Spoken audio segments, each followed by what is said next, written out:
We have a 2011 Volkswagen Jetta. For this generation, if you want to check the power steering fluid, you're having some noise, you're first going to want to open the hood and pull on the bottom of that lever.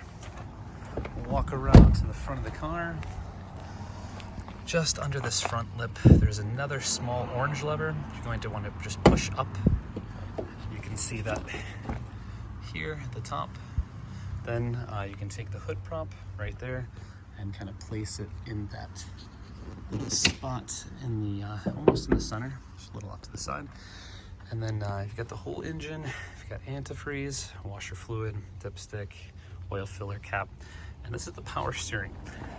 So if you've got a squealing noise when you turn or you start up the car and there's kind of a whining, a lot of times that noise can be caused from the power steering pump.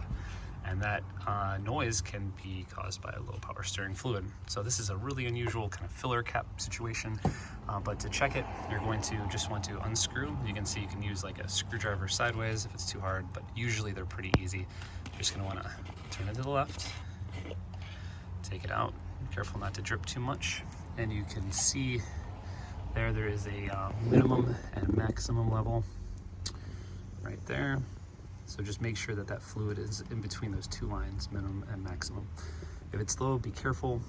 Add it a little bit at a time until that system can kind of circulate and you know exactly what your level is. But when you're done filling it, checking it, just put it back in, screw it down, and start up the car and see if it works. If you have any questions or comments, feel free to post them below. Otherwise, I hope this information is helpful. Good luck with your project and have a great day.